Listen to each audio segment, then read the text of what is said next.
What kind of cheese does Pizza Hut or Domino's use? I have been experimenting with pizza and cakes. I can easily purchase mozzarella in India and have been using it for pizza, but it doesn't come close to the cheese Pizza Hut or Domino's use. Do they use some special cheese? I would like to experiment with cheese. I normally sprinkle oregano on cheese, but I think there could be more to it. Pizza Hut uses skim milk mozzarella on its pizza, at least in the USA. Not sure what they use in other countries, but I would imagine it is still the same. Skim milk mozzarella is extremely stretchy, but loses a little on the flavor end.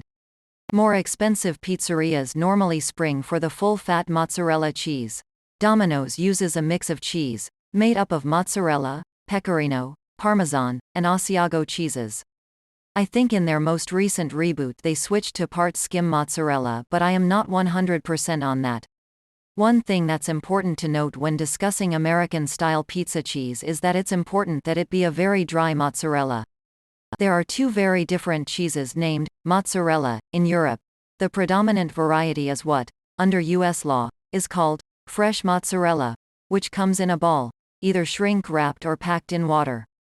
In the US, it's allowed to be between 52% and 60% water.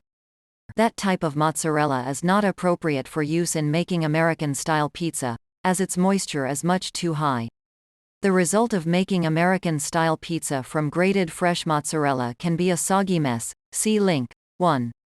As the water leaks out of the cheese as it melts. Note that very good pizza can be made from this type of cheese, it's just not appropriate for trying to make American-style pizza. In the US, most mozzarella is low moisture, 45 to 52% water, dried, aged, and sold in blocks instead of balls, with a much longer shelf life than fresh mozzarella. I can't seem to a good reference again. All I find now are cheese snobs thumbing their nose at low moisture mozzarella, or gourmands insisting that only full-fat cheese is acceptable. But I remember some years ago finding a site put up by a restaurateur discussing pizza cheese that helped me solve the pizza woes I was having at the time. The site noted that cheeses on the high end of low moisture would result in exactly what I was getting to come out of the oven from my 50% moisture brand, an unappetizing translucent gray cheese with a slight bitter flavor. As I remember, they recommended a moisture level below 48%. I went and found a harder block of mozzarella than the brand I'd been using, and my pizza started coming out much better.